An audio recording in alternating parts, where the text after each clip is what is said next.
Just found a new feature on StreamYard that I didn't know they have. Well, there'll be more of that next week or whenever.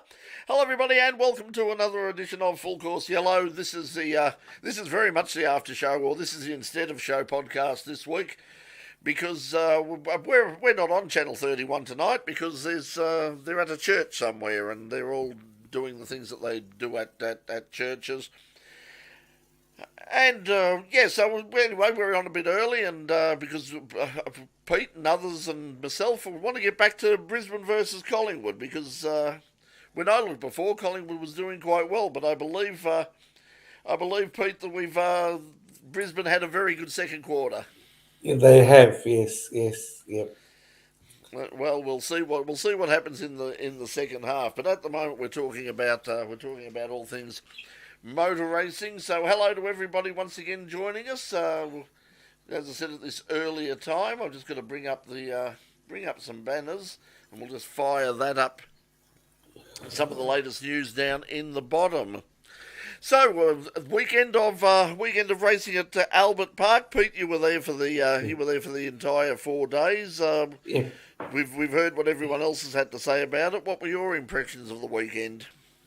Um, uh, Clearly, Mercedes were a lot closer, although George Russell had to stretch the engine or the mechanicals to get there, clearly, because he had the fire in the race.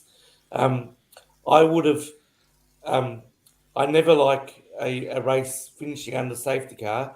So what I would have done at lap 56 is I would have red flagged it and declared it. I would have said, okay, that's the results.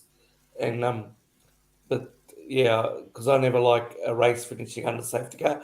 But overall, it was a good weekend. It turned up a few surprises, and Lewis Hamilton was staying, although a fair way back, he was staying with Max Verstappen. He was running second. So I think the Mercedes have improved a bit, although it was the first cooler race of the year. The other two were held in very hot conditions. Um, Yeah, so I think we might. It'll be interesting to see whether the improvement happens. There are some major updates from Mercedes coming once they get back to Europe. So I think that Mercedes, even though they didn't win, I think they were and even though George had the mechanical problems, I think that overall Mercedes were pretty happy with the way the weekend goes. I only went, as I said, on Tuesday night on their online edition of the show. I only went on the Friday for the general admission thing. I was really impressed with. There were some really good spots. There was some. If you got in early enough, there are still some really good general admission spots.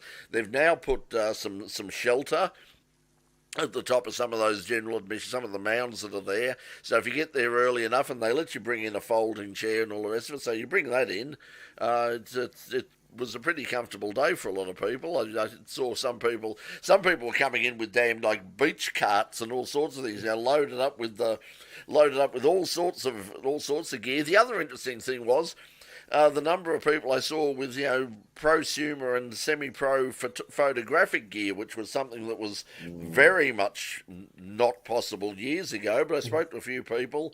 Only one person who had any problems getting stuff in there, and it was as silly as, no, you can't come. You can bring the camera in. But you can't bring the tripod in. And he went, well, but they've got a tripod. No, that's not a tripod. That's a monopod. Oh, well, I can convert this to a monopod. Oh, okay, so there you go. So he just wandered around with, and it was the sort of camera that we use. It was similar, in fact, sort of like a couple of models after our XA. It was the XA25. We've got an XA10, so the XA25. So it was a So very much a semi-professional camera. So they were letting people in. I saw some really big lenses in. People running around with some quite large lenses. I think about 300 mil was the thing. Doc, you were working there over the thing. Did you see any of the race at all? Did you see much on track action? I do, and I did, and I saw it was great. From what I did see, it was fantastic. I've still got to set and due on some of the footage I was lucky enough to get. I was walking down the just after turn one and turn two when the Alpines decide to give each other a hug and a kiss, and then decide to embrace the wall afterwards. And I got those on the crane. I have a fair bit of footage. I was just at the right place at the right time with that, and it's the guy I was hanging out with doing some work at the time, he going, "What are the motorbikes around here for?" I said, "I want that job." I said, that's one of the coolest, fun jobs to do around the course. I said, they've had a bit of action this weekend. Some races are a little bit quiet. They just get to sit on their scooter all day and contemplate what a weekend it's been. But I said, they're the ones that pick up the drivers. I said, just watch this. And then Pig Air Gasly gets on one, and then someone else gets on one. And I said, "Oh, there's an Alfa Romeo over there." I said there'll be another one getting on that in a second. He's like, "Oh, what?" You go, "Serious?" I went, "That's how they get back to the pit so quickly." I said, "You watch." I said, "They leave their helmet on." I said, "When they get back to the pits, even though they don't get to the pits," I said, if they don't want to talk to anyone on the way, they just leave the helmet on as well too." And he's going, "Really?" Oh, yeah. So I did see some great stuff, and I did. It did catch my eye. Some of the semi-professional video and camera equipment that was going around. A lot of cameras hanging down from people's necks with counterbalancing and support weights on their back and stuff like that. And these were just spectators going around that brought their own gear in. So good luck to them if that's great.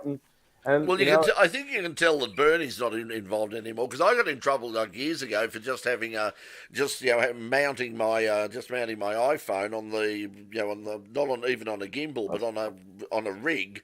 To keep it steady, and I took that along, and I got through all right. But I was there at one stage holding it, and suddenly I got a tap on the shoulder from someone in security, and so said, "Put that away, pal." And I said, "I'm just the phone, mate." And it's like, "Yeah, we'll take the phone out of that thing." And so it wasn't making that much of a difference. I mean, it was easier to hold it like that than it is to hold like that, but. That was the only thing that made a difference. So I just took it out and then just held the phone like that, and it wasn't a problem. But when I got home and put that phone stuff up, like I did on Friday, when I put this was a few years ago, when I put that stuff up onto both Facebook and YouTube, it was taken down in in 5 minutes flat. So it was this time there was no problem. There's been no problem at all, and I've seen some stuff on YouTube as well. I only put up to Facebook. I've seen some stuff on YouTube as well, and there hasn't been any problems at all. So I think they're but fantastic weekend. I mean, the crowds were, over in the over the 70,000 on the Thursday. We were there for Pete and I. It was 120 surprisingly on the Friday when you were there, Brett, with us as well. That was awesome. And most people were behaved. There wasn't a heavy police presence. I didn't think there needed to be. There was no revelers. It was just some great displays everywhere and some real awesome activations and fun place to be in. And then the crowds just went off like a frog in a sock on the Saturday and Sunday. It was really good. I mean, it was fantastic to be a part of. I've never done behind the scenes before. I've just always been a spectator like you guys, and I don't think people really realise what has to go on for the weeks. Like I've got a very bad cold the last few days. I've been struggling with all week in recovering from it, and I've still been to my usual job. And it's the people don't realise the blood, sweat, and the tears that go behind the scenes to make that event, which is now bigger than the Australian Open. It's officially probably the biggest sporting event in the Southern Hemisphere now. It surpassed the Australian Open. So congratulations to all the people. That surprises me, because the Open goes for 2 weeks, and I think there's still a lot that the Grand Prix Corporation could learn from the Open. I mean, because both you and I, Doc, did work at the Open this year, and I was really, really impressed with the quality of the facilities there for people. There was no shortage. There was no shortage of places to get to drink, to get refill the water. There was cool water dispensers everywhere. Around every corner there were those fans, those fans. Well, God, they were a lifesaver. Those fans that have the spray, the water The spray on. mist. The mist The fans. mist. Oh, they were brilliant. The best spot to get was at I think it was door 11 at the Margaret Court Arena, because they had a bank of those things. So every time people went in to sit down between sets, I could go out there and just sort of stand in front of, get all the cool air and the mist. It was fantastic. There was also I went looking on Friday, because I raced down there, and I as per usual, didn't take sunscreen. Now, I'm sure they'll have sunscreen, and I looked all over the place. Eventually got some sunscreen from the first aid tent there, because I couldn't find anywhere in the place. The other thing, as I had a bit of a go at the other night, is if you're a lover of local beer. And Pete, you've had it as the occasional beer. Did you enjoy your Heinekens? Because that's all you could bloody get. Yeah, it's all right, but in the old days, it was better to have more of a variety than Heineken. Yeah. Well, I think it's because it's that style of beer. See, I'm not a beer drinker, but I thought on the day, and I think I said to you, I said if we catch up, I said I'll probably be on the beers day, because I just simply can't afford to keep buying spirits all day. Yeah, $15 for spirits all day. But then I get there and find that the beer is $11, and it's like, oh well, and they were small cans. And I thought, well, I might as well just go for the spirits. I also did find, as I pointed out the other day, I did find a cocktail bar. I think it was on the inside of about turn 13 or something. There was a cocktail bar there that was set up that had espresso martinis. So. In tribute to Melissa, I had an espresso martini, because we always used to enjoy an espresso martini when we got together. And aside from the fact that the Australian Grand Prix Corporation has to abide by the rules of the international refreshment lists, which is so it's not totally Australia's fault or the Australian Grand Prix fault or the lack of beers, etc. like that. It's all to do with what they can get what's endorsed by obviously the overseas sponsorship. Yes. So, I mean, you can only negotiate so far. But I was one of those idiots that was probably 80% of the time for the 4 days driving one of those little ATVs around. I was driving a buggy around and doing transport people and transporting stock and having fun and going crazy. And I probably lost my voice, I think, halfway through Thursday. Excuse me, thank you, excuse me. I'm trying to get past. So I saw... driving the buggy around, I was very privileged enough to go around the circuit a lot and see a lot of the circuit. And I've seen it come together over the last 16 weeks, because, as you know, we had Andrew Westacott and David Corrigan on the show at the start of the year, which was a wonderful pleasure that Brett had organised. And the layout was really good. I mean, I'm telling you, other than the logistical problems that you have with trying to get 150,000 plus people in most days and getting them out on public transport, because it's just an absolute bottleneck when you're trying to get out that many people at the same time. It was well laid out. There was great displays. They fitted the Formula 2 and Formula 3, and they gave some historic some room. They gave some old. They didn't give the supercars much room, especially on Friday. I mean, and boy oh boy were they. Were they less than impressed? When you become fourth rung on the card, yeah, you don't get your way with every will. Anyway, so yeah. Well, the interesting thing is Shane Howard's already said that they're going to stop catching fire. Sorry, Brett, and they're going to stop their cars catching fire as well too. Yeah, well, that's something that's the interesting thing. Like they said, okay, we'll do a rolling start because we think it's happening at the start. But then why didn't it happen at Newcastle? Yeah, well, they might have been hanging. I'm not really sure. I mean, there's all sorts of... I mean, Brad Jones is there, and I haven't had time to look at it. I've watched it. I was going to bring that up. It is absolutely brilliant. I've heard of people rave about his videos and how he explains. Yeah, they're very good. They're very good series. Yep, and I saw that one this week, and he sort of didn't put an indemnity or a disclaimer out when he starred the video, but he said, look, this is what we've our cars, this is what we've seen what's happened. This is what our engineers think that is possibly the reasons for it. And this is what we've done to mitigate and change things and obviously recommend that what we do for the next races and what we did on the weekend, the small changes we could make within the regulations because we're guessing what this is the reason. And Brad goes on for 10 minutes and does it, and I'm only going to go for 30 seconds, does a fantastic job on explaining what the problems are and why they have resulted. So, I mean, I hope they don't get too many more, red herrings like that throughout the year. Well, this is part of the problem of not being able to, do extensive testing. I mean, they basically they got sort of like a couple of brief test days, and then they were straight into Newcastle and straight into Albert Park. They've got a little bit of a break before they head off to Perth. But I know that they're very. Particularly the Ford camp are very, very keen to sort of find out the exact reasons why and to make any modifications that they need to make. But a big shout out to before we get to excellent. Shout out to Abby Wingett. I actually saw her 3 days straight when I'm walking into the circuit. Her and the family, we actually all walked in together, just absolute same different times. Every day I got a full update on what the family was up to, and she obviously was driving around the track in one of the cars as well too. So shout out to the Wingett family. It's like, oh Doc, how are you? And it's a good morning to you as well though too. And they had their heated tool, Total Tools jackets on, and it was hilarious.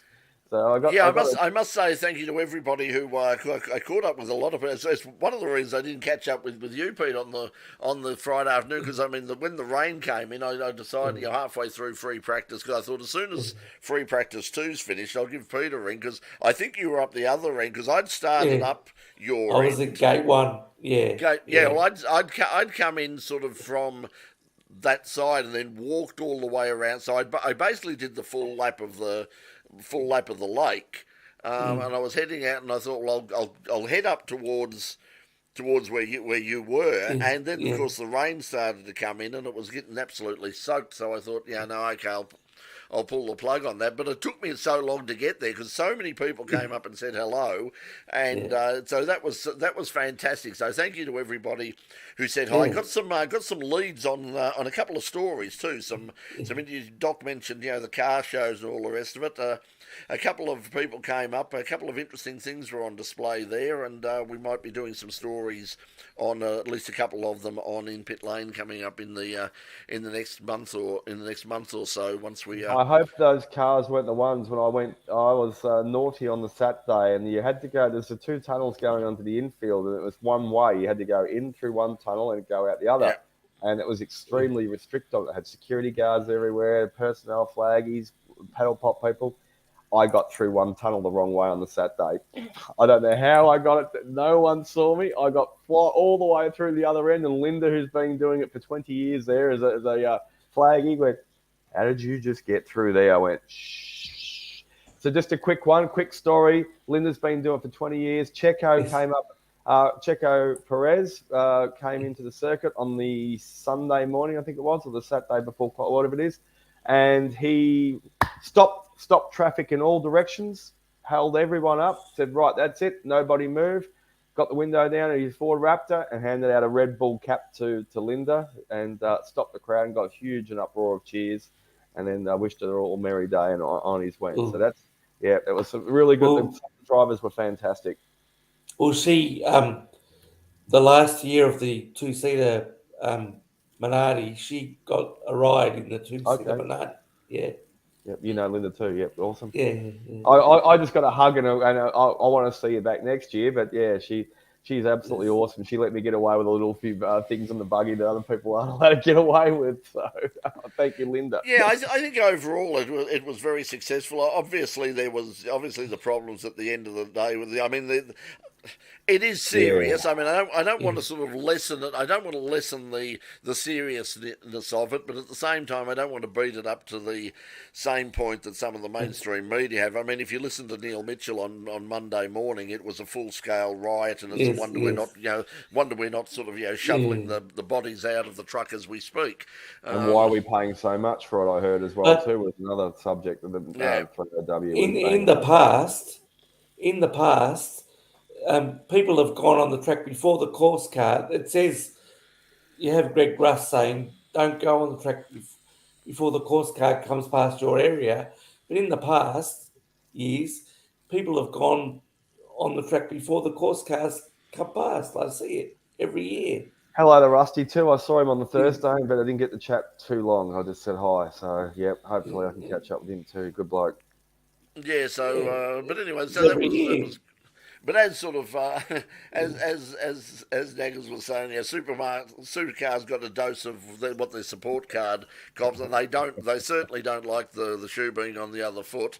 I mean, sort of, I spoke to a few of the Porsche, some of the Carrera Cup guys who went, oh, how Diddums, what a shame, like now Good they know luck. how, now they know. Just think of how we feel at the moment. We're going on at sort of, half past, I mean, we're on the night shift here at the moment, so We're used to it. they were really pushed back, but the supercar guys weren't impressed. But I'm sure that I'm sure there'll be nothing that sort of a large injection of cash can't solve. I mean, and as I think it was Roland Dane who said, for this particular, okay, we yes, in an ideal world we would have the pit stops, and we would have, but we don't. They don't need the pit stops. I mean, like the pit stops are, Espe- yeah. You can get 30, Especially, 40 laps out of a car anyway, right, Pete? especially as nowadays, these cars appear to be sticking close together for longer periods during a race. So I don't think you need the pit stops in the shorter races, No, really. I think no, and certainly it was a bit of a farce on the Friday. Apart from the fact that it was all over so quickly, it was a bit of a farce in terms of what they did. And as we can see, it's on the it's coming through right now. Actually, supercars will rethink the controversial wet weather tyre rules because and once again it was Brad Jones Racing who seemed to be the first people to pick it up. Those years at the Thunderdome served Brad very, very well. I mean, their team was always very good with strategy and pit stops and all the rest of it. He's got a really sharp brain for that sort of thing, and they certainly picked it up quickly. And I heard some of the interviews with some of the other teams who sort of who picked it up basically from Brad Jones went, hang on a second, well, how are they getting away with that? Oh, right, okay, But, so yeah. and that's happened. That's happened before in other races that have been declared wet. That's been going on for a while. That loophole, not just Yeah, at the Grand Prix. so they'll probably certainly Yeah. they'll do it. Naggers are saying needs to be careful, as and I guess I have seen that I have seen that correspondence, Naggers. So yes, but yeah, there's no doubt that the way it finished, it was very confusing for a lot of people, especially when you consider there were so many people who are once a year warriors. I mean, this is their big weekend of motorsport. I spoke to people who had literally zero idea of what was going on. I was speaking. Someone came up and was asking me.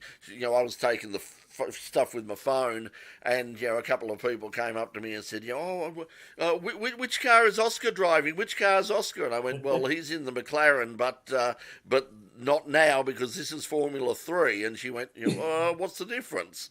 And it was all explained. And she went, oh, and she said, oh, these aren't the really fast ones. And I said, no, Well, those they are the are. ones. They are. I thought they were great. I really enjoyed both Formula 2 and Formula 3. They sounded better. They looked better. They smell better. They had the flames were coming out, particularly the Formula 2 cars diving down at the end of the back straight, going into that braking area. There was flames from the over, and they were popping and fizzing and making all sorts of wonderful noises. So I really, really liked both of those categories, and they made the day for me. But and it was interesting as I was saying as we said on Tuesday night with Dave when Dave Silver was on the show. Um, we know it's a special occasion for the Grand Prix because look who's joined us in his high tech studio in far off Purple Bunyip country. How are you? Long time no see. Maybe okay. I have no idea if this is working. It is working. It's working. Yeah. It is working. It is working fine. Okay, cool. I can hear you. You can hear me. That's about the limit of things at the moment. That's about the limit of things. Well, it's that's really all we need, really. But so did you get much of an opportunity to have a look at the Grand Prix on the weekend? I watched it after it, and I ignored all of the happenings on during the day because I was working. So let's just say schmozzles is the only word that comes to mind, and somebody in management needs to take a book out of NASCAR's page for how to do a restart properly. That's all the second one was bad. The third one was an absolute, yeah. The problem is... Are we allowed to swear on this program yet? Yeah, the problem is 9:30. Not tonight. The problem is, and this is what bit Michael Massey, is there's so many appendices, and if this happens, then you apply Appendix 1, and it's up to your indiscretion. So you need to eliminate all that and just say it's black and white. No, no appendices, no. Yeah, and that's been the problem. I mean, I think it was Martin Brundle who was sort of saying, he went through all there, and he said, look, he said it was, he said all the people, everybody who's complaining about this, he said that was exactly the way it should have been done, and that because according to the rules, that was the procedure. But the fact was, it was pointless. I mean, to have, and as you say, if they'd have had sort of, I suppose the problem that they've got, and they would have to factor it in, is the idea of having sort of the green-white checker. And making sure that you do race to the finish line by adding up to 3 laps or whatever at the end of the safety car period. The Formula One cars simply aren't going to be refueled. I mean, they're quickly though. It's not even the green white checker and the race to the green. Right? Before you go though, just quickly, you've run out of daylight. You've run out of daylight, guys. So you're missing the whole point. You can talk on them for the next 5 minutes, but I'm just going to say 10 seconds. Like Checo thing it says down there, they went to turn 1 at that stage in the afternoon. The race should have been stopped well before. Straight into the sun. So but I mean that's going to be part of the. That's going to be part of the problem. That's going to be part of the problem if they're going to have it that late. If it's the first race of the year and they started at a proper time instead of starting and all this rubbish about the bringing up again. Oh, we're going to have a night race. Now let's talk about where it was just flying a kite. Yeah. They'll never have a night race. No, and nor should they. Can you imagine we saw how chaotic it was getting everybody out of the place in daylight. Imagine sort of, that sort of scenario at, at 10:30, 11 o'clock on a Saturday or even worse, a Sunday night, trying to get all those people out and, onto trains before. It would be an absolute nightmare, and it would be a security nightmare. It'd be a logistical nightmare. So forget about you. Like for one week of the year, for one weekend of the year, the people in Holland and France and all that can get up at the sort and watch the races at the sort of just time like we do the rest of the year. And last year they were complaining about the sun being in their eyes. Yeah, because they pushed it because of course this year the daylight saving was over. Yeah, so it was over last year.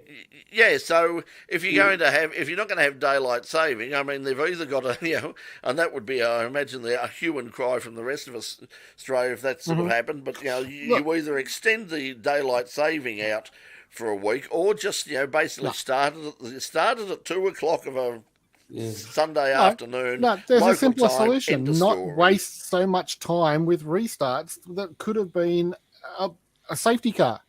Right, I mean, Doc's right. That last restart was straight into the sun. Right now, if they'd had a single file restart, it would have been smarter. But also, they wasted time with the red flags when it could have been a local yellow and a safety car. The other thing is, Mylander gets to disappear off down the track halfway around the back straight. It's not like a NASCAR start where they pull off right at the pits and all the cars have got to be a set space behind, and that's where you go from. That's what Formula One needs. It needs more structure on the restarts that makes sense to race fans. And like Doc said, finish the race before the sun is blinding the drivers. Whether it's Formula One, whether it's Supercars in Australia or any other thing in Australia, whether it's the Le Mans 24-hour race and the World Endurance Championship, it doesn't want it. Both in Europe and Australia, we've never got safety cars right to the same extent as they have in America. They seem, whether it's NASCAR or IMSA or IndyCar, it always seems to go so much smoother in those categories than it does over here. So perhaps that's what they need. Perhaps they need to, if they're going to replace, they've replaced Michael Massey with somebody. I mean, originally it was the duo including Eduardo Freitas, and it looks like he's sort of been moved back to WEC now. So, perhaps that's what they need to do. Perhaps the FIA need to poach somebody from IndyCar or IMSA or something. But it's interesting. This is true. Yes, as Paul is saying, as Nackers is saying, the green, white, checkered finish was a Thunderdome invention, along with in-car safety caution lights. So once again, something else that sort of, Bob Jane in an indirect way had some sort of influence on. It's funny when you look back at a lot of stuff that, he really was, at that time really was influencing a lot of people. And I do remember some people from NASCAR coming over. In fact, we spoke to somebody at the time in the early days of the show. There was a representative from NASCAR came along and said, you do things different here, and there's some things that we could learn, and that was obviously one of them. So, but as Paul said, the solution is bring back Massey. I think Ted Kravitz should be his campaign manager. I actually watched the live stuff that he didn't want him there. He just absolutely. I was watching these live stuff, and I just happened to be on the wrong place at the wrong time because he just gave it to him. He just goes, "What's he doing here? He doesn't need to be. What's the first event he needs to be back?" The guy has got still involved with motorsport. I think he was a little bit too harsh on his non-appraisal. So anyway, but that's a whole great event. They just need to, as Stuart said, they need to really tidy up and work on a lot of areas on the Sunday, and start listening to all the facets of the industry on how to put the event together, and take some outside help, as you said, Brett, as well too, and look at the alternatives, and not necessarily try them out each year because you've only got once a year to do it. But look at how, if you were to execute them, what are the best case and worst case scenarios? Because do you have the event, you have to start it earlier? Do you maybe put a support race in or two in after the event because the fans still want to enjoy themselves a little bit? But you've got to put the right cars on the track if you're going to put an event, because they're going to be looking at the sun and what's their driver position in the cockpit they're in, or is it a tin top, or is it an open wheel, or wherever it may be. So if you've got I know the Carrera Cup. I know the Carrera Cup guys were on the Friday. They didn't have much sun to worry about, but on occasions it did break through, and they said it was pretty chaotic because they had spray everywhere. They had windscreens covered in water and oil and all the rest of it, and suddenly there'd be a burst of afternoon sunshine come out and sort of light the place up for the golden hour, and it was makes for fantastic photos, but not particularly good if you want to be a racing driver. And last year what happened to the rock concert they used to put on afterwards? That was still there. Yeah, yes. Was it? Yes. What were you saying, Peter? Last year the Supercars were on I think the Friday or the Saturday. They went at dusk and they found it hard. Yeah, and I think that's one of the reasons they went early as well. Interesting coming up, there might be some changes. It's once again, Stefano Domenicali is really, really keen on getting rid of practice sessions, and according to an article from Sky Deutschland, they're saying that it's been agreed to in principle that basically for the sprint, when they have that silly sprint race, they're going to have separate qualifying for the sprint race. Qualifying for the main race will take place on Friday, and then there will be a separate qualifying session for the sprint race on the Saturday morning before the sprint race. Now the point is, I'm not sure how it really matters, but Stefano's argument is basically, as far as he's concerned, is that every time the cars hit the track within reason, there should be something riding on, riding on it. Not just to just go out and, by all means, when they turn up on Friday morning, go out, get a siding, do the practice laps, get all in. But from that point on, we're racing. Yeah. So, but apparently, according if you believe this story in the from Sky Deutschland, they're saying that there is agreement in principle from the teams to actually do that. So I'm sure television would love that to have and also some of the promoters, because it would give. We had a really good crowd on the Friday, but at most race meetings, like particularly in Europe, Friday's a bit of a non-event, because you're not getting any racing. They don't have the level of support categories and shows that we do. It was, and sometimes, depending on the conditions and all the rest of it, sometimes, you'll get the cars, they'll come out and they'll do 4 or 5 laps and then they'll put them away for the rest of the session. Yeah.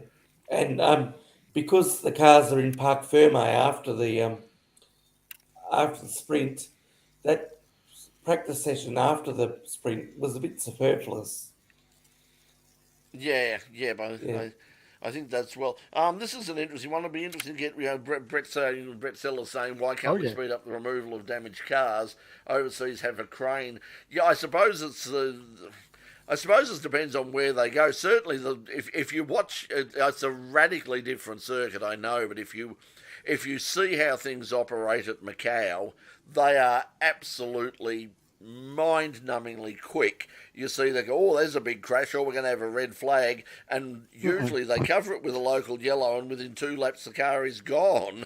They're really, really fast. They're really fast over there, but I suppose it's a very different. It is. It's a very different track. It'd be very hard to find. Where are you going to put these cranes? Anywhere that can reach the main corners and put a camera on them as the double function. You've got a tower, you're going to put a crane on, put a camera on the tower, you're going to get a great shot. But the good thing is at the moment is you've got spectator areas there, particularly general admission areas. I mean, I was just so impressed. In fact, talking to a guy from Germany who'd turned up, I was taking my shots during the Supercars, and after that was finished, I was talking to this guy, and he was saying, I'm amazed, he said, at how close you can get to the action here compared to anything. He said, general admission, he said, is just not worth bothering with at any of at most of the European rounds. And said, don't forget, as we know, but here all the grandstands have been up. All the grandstands have been upgraded, so there's a few more grandstands that have taken over some spaces this year, and that means and that obviously elevated the attendance over the 4 days. But if you've got some overseas people like you've spoken to, and look, I was around the track a lot as well too, as I said, in the buggy, and I could stop every now and again for 2 minutes and just watch what was going on. So, and I wasn't trying to take any extra. I wasn't using my access lanyard to go anywhere I shouldn't go. So, you've more. Unfortunately, you're going to have to find that happy medium, that grey zone where you can put an extra crane in here or a crane in there. Obviously, for safety concerns, you've got to have the officials are going to be safe. The equipment's got to be safe. We don't want a Formula One car in any more danger as well, or any vehicle full stop in any race. So, and at the same time, still giving full viewing to the public as much as possible. So there's going to have to be, drop a few more cranes in, but obviously it's going to have to be approved and do your best. But look, John Ippolito, as we had him on the show last year, he was one of it. I saw some of the footage, and he was craning a couple of the cars out. So they do as best they can. Question. Just reading the graphic across the bottom. Brett, what is a Formula One? Oh, okay. It's a Not typo. really. That's what it is. It's a typo. Damn, I was expecting there was maybe a new class of race car. Hey, listen, don't tempt them. I mean, it could be, but yes. Don't give Peter Adderton a chance to buy something else that no one else has got. Incidentally, we are hoping to have Peter Adderton on the show come there. I've had some correspondence with Peter, and he said that Cool. it's a matter of finding time because he's based in the US at the moment. But he said that he would certainly be happy to come on and have a chat. Have a chat with us because for some reason apparently the mainstream motorsport media aren't keen to talk to him. We are. That's going to be an easy show, Brett. All we got to do is just say, "Hey, Pete, how are you?" And then he can just do the rest of it for us. G'day, Pete. What do you think? And half an hour later we can say, "And good night, everyone." Thanks for coming, Brett. Thanks, Peter. And can we got time to fit some music in? Oh no, the band's gone home already. That's Oh, they the left only one to be like that. The band just left 25 minutes ago. Oh, damn. Pete, Pete, just go for another half an hour, mate. Go if you like. What do you want to talk about? Yeah, so that could be fun and that could be fun. No, truly respect Pete. He does have some great ideas. He does poke the bear. He's got some pretty crazy ones too, but he does poke the bear. But I'd certainly love him to have him on and have his say. Just we need some time, a lot of time to do it. Yeah, well, I think that's, as I said, the nature of the beast is, is finding because it will be an online sales probably, so it'll be a pre-record. We can do that. And probably something I'll do here at 3 or 4 in the morning or something. But whatever we do, I will. I'm usually up at that time, Brett. So we could do it together on a StreamYard. I was going to say I'm usually up at that time for work anyway too. Yeah, unless you could get on your way to work, but. But anyway, we're gonna sort that out. Anyway, that was before we move on. I mean, any last minute thoughts on Albert Park and what happened on the weekend? Yeah, have Alpine put in a protest against the restart procedures because it's the restart procedures that took out 2 of their cars. I haven't heard of anything formal. Of course we have. I mean, before the restart, they were in the points. After the restart, they were in the wall. Yeah, I mean, but look at it.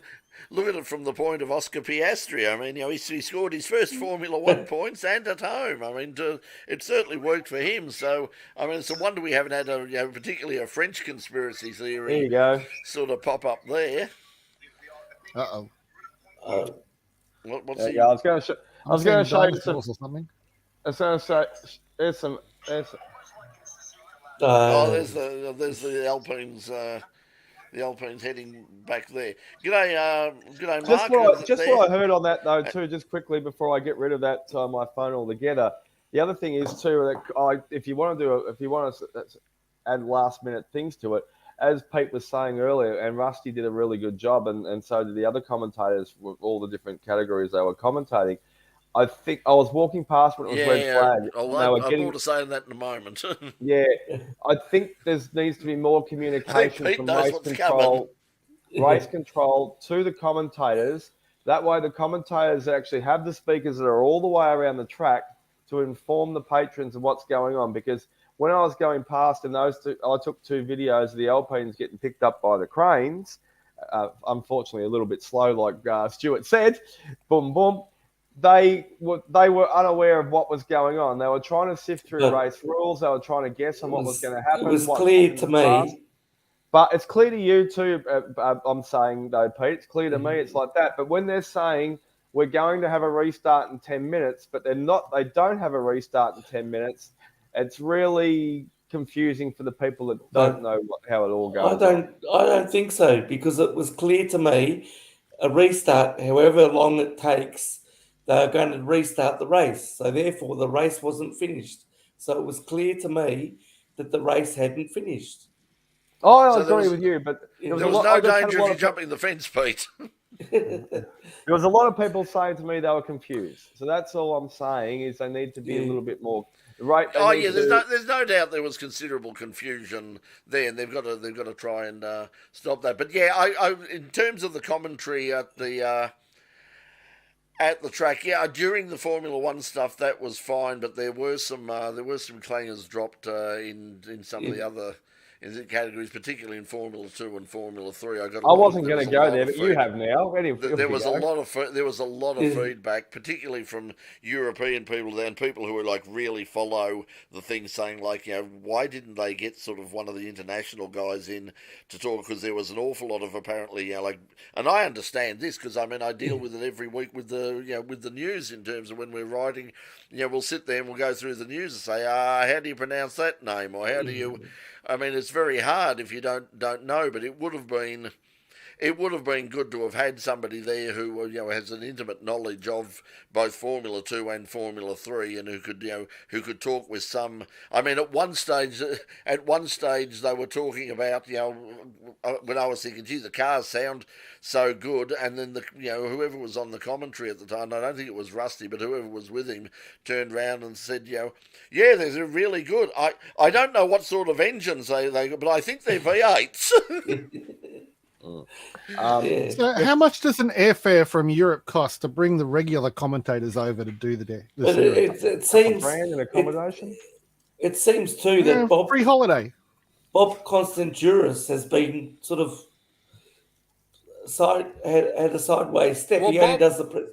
Yeah, I don't know how old Bob is now. I mean, I know that his son does a lot of commentary for World Endurance Championship and things like that. The interesting thing was, you said how much is an airfare to bring them round. The television commentary for both Formula 2 and Formula 3 was not done here. It was done back in England.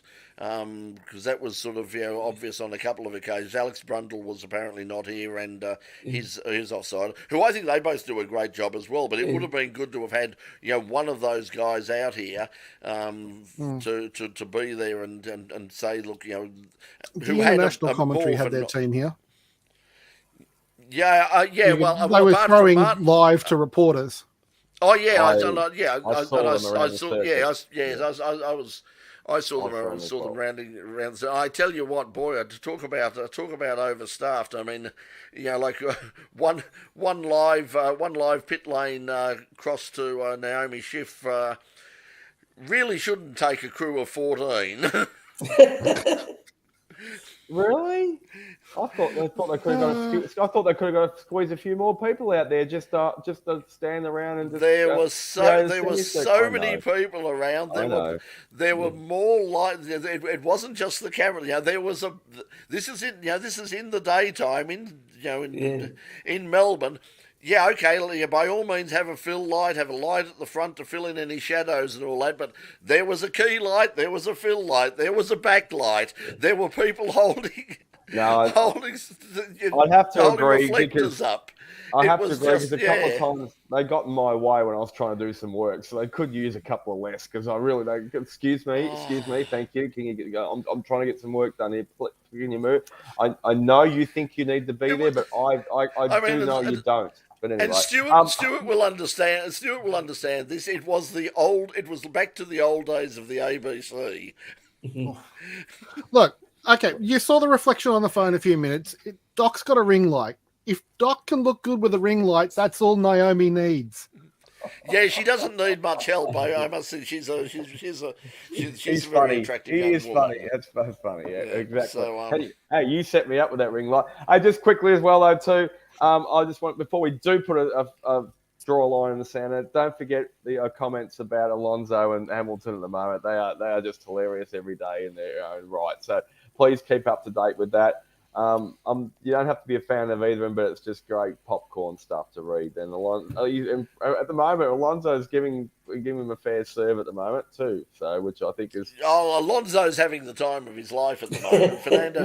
Fernando's having a great time. I mean, how good is this Formula One stuff? Yeah, as Peter McKinnon is saying online, Cruise for Kids doing a car show at Sunbury Soccer Club tomorrow for the Children's Hospital appeal. There is also a very big car show happening down at the Docklands for the same reason. I think there's quite a few popping up tomorrow. So I know there is a big one down at the Docklands, which is now where they do the sort of the centre of the appeal now. It's not at the Channel 7 studios anymore. It's at the Docklands. So if you're out and about and you want to see some cool cars and make a contribution to the Royal Children's Hospital Good Friday appeal, and it's obviously a good cause, well then head on down and see that. Naka's saying, yeah, Bob Constanduris is 76, so yeah. He was doing the presentations. Oh, good. Oh, was he? Yeah, but yeah, he wasn't doing like the commentary or anything. He was there. Brett Sellers' so, comment there. I've got some. It was like I was actually talking to a customer at work who was going to the Avalon round of the Sprintcar Easter Trail. Oh, Yeah, If anyone has ever thought about doing it, do it.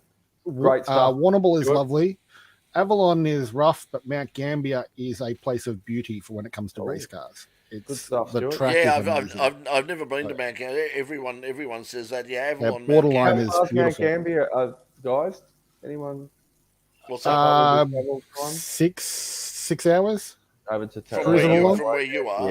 Yeah. Yeah, Yeah, but so- the infield. The last time I was there, the infield was so flat you could play cricket on there. Oh, Right. that's cool. Forget about running across the infield and turning an ankle. This was like billiard board smooth grass. Stuart, this Yeah, is so- your so- fault, right? Absolutely your fault. 24 contracts were given to bloody crickets today, and David Warner got one. So I'm just going to throw that out there. There's guys that missed out left, right, and centre. David Warner should not have been given a contract today. Yeah, We'll leave the cricket there. But I'm calling it Yeah. early. And Thanks, anyway, Stuart. I Thank you, always wanted to do that, like as a doco, as a sort of an extended episode of the show. I always wanted to do basically the road trip to like do the whole Easter It's worth it. Sprintcar I've done it. Trail. But Yeah. you have done it's as I said. The problem is at the moment. I mean,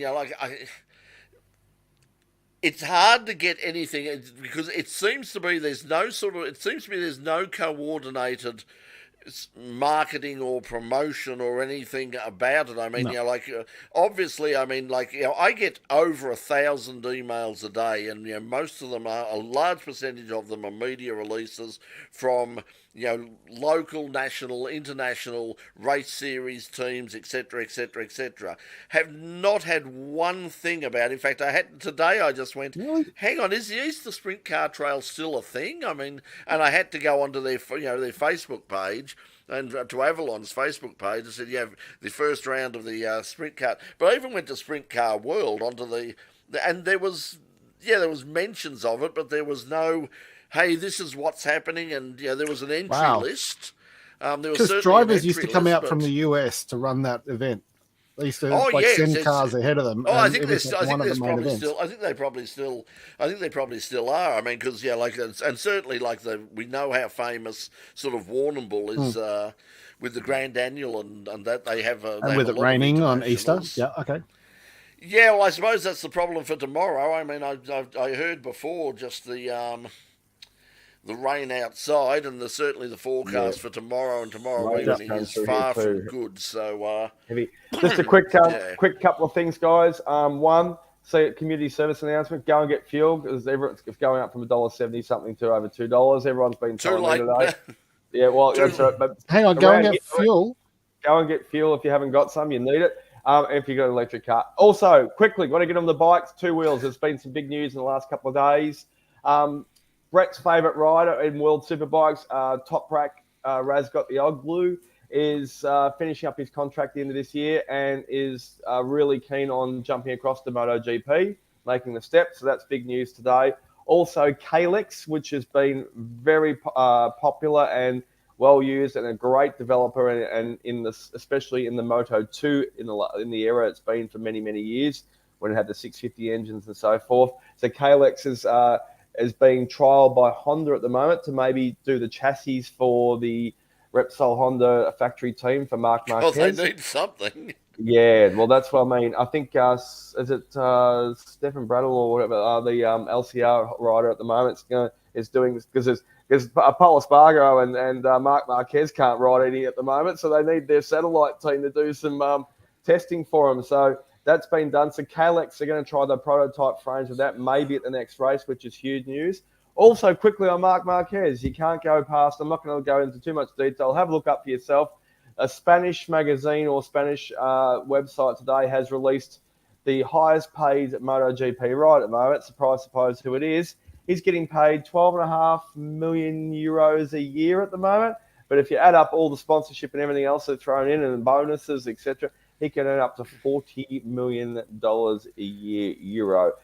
Which was funny enough. And he spends about $39 million on medical bills.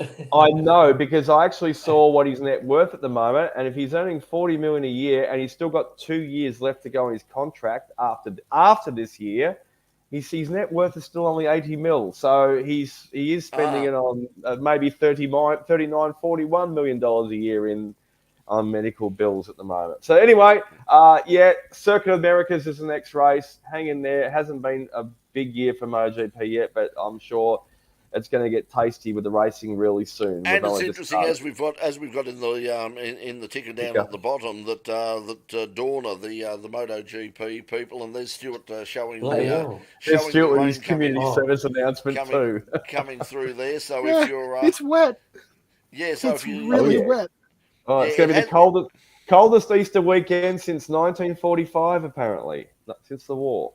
Hang on, where's the mouse? I'll see if I can go to the loop.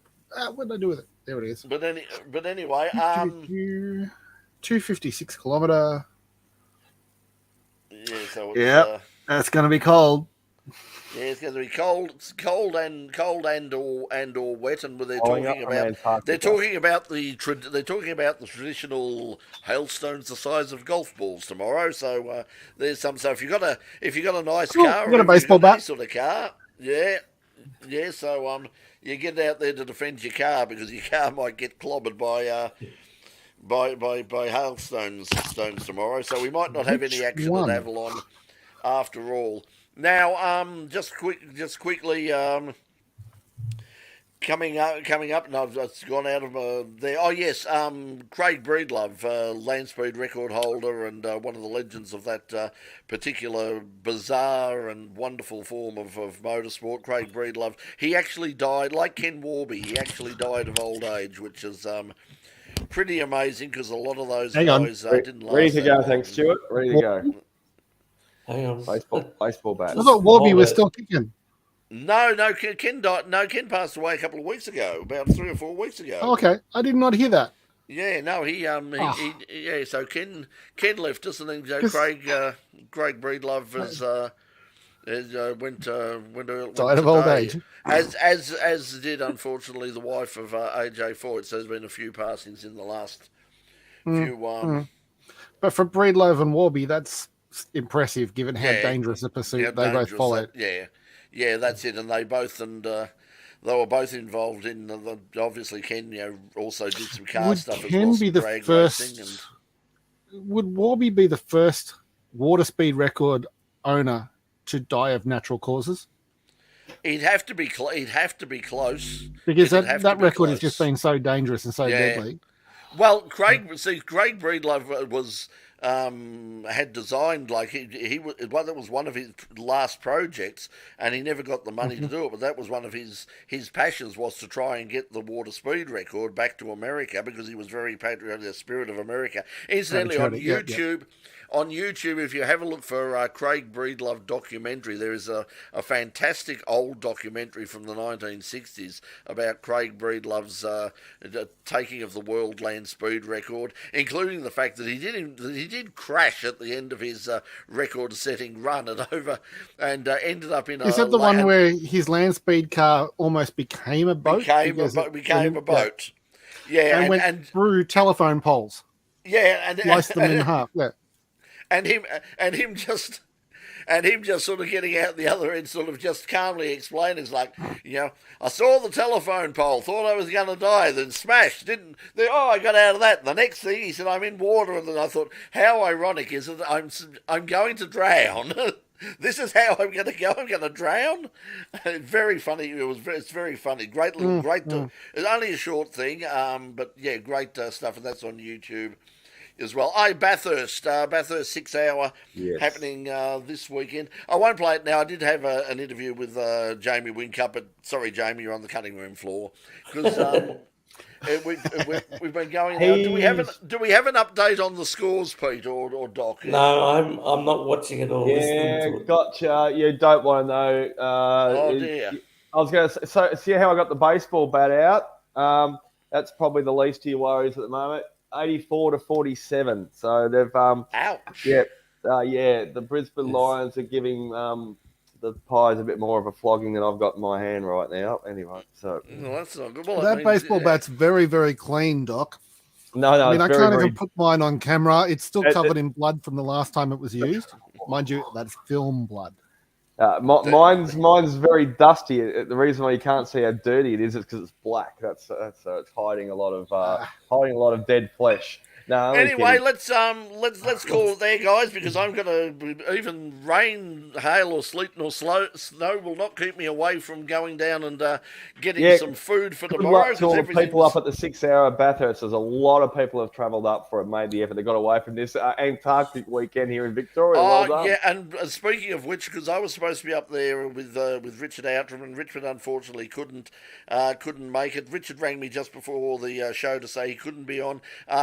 Best of luck to Richard's partner Heather, who had an argument with a horse.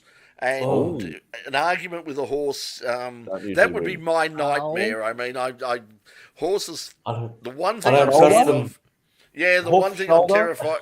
One thing I'm terrified of more than anything else, I think, in this world is I love my animals and all the rest of it, but horses frighten the living daylights out of me. And yes, there was apparently a young foal or something got a bit frisky and Heather tried to stop it, and it decided it wasn't going to stop. So she's nursing lots of bruises and pulled muscles and that at the moment. So to Richard and Heather, I hope you get well soon, and you see, Richard is in the safe game. Richard has a roll cage around him, and he's got a crash helmet. You know, if I've got a choice between racing a car at Bathurst or going up and even patting a horse, I know which I'm going to take. I know which one I'm going to feel safer at. Okay, guys, just let you know that next week on Channel 31, 9:30 or 9 o'clock on our normal time slot. As I said, we're not on this week because of the religious stuff, but next week on the program, more religious stuff because we'll be down at Phillip Island for the Phillip Island Historic Classic. We're going to catch up with a lot of the international drivers who brought those Formula One cars across. We're going to talk to them and show you a bit of stuff with them as well, and then we'll be back in the studio. Formula One fun, Brett. How was that? There you go. There you go. So it was fun. It was fun. So that's coming up next week on In Pit Lane, and then we'll be back in the studio the week after, and then we'll have another week off, and God knows what we're going to do because it's Anzac Day on, because we of course record the show on Tuesday night, and it's Anzac Day falls on a Tuesday this year, so we lose another night. Anyway, we'll see everybody hopefully next week at whatever time that we throw this on, probably back to the regular time, but we're looking at sort of some alternatives because I know that some of the people here they like their beauty sleep, and they like their beauty sleep early, so yes, it's okay for people like Stuart and I because we're vampires. We stay up all night regardless, I think. But anyway, we'll see you. We'll see you next week. So from all of us here, yes, as vampires. Yeah. So we will catch. We'll catch you next kidding. week. See you later, everybody. We'll see Have you a great next Easter. week. Whatever one you celebrate. Have a good one.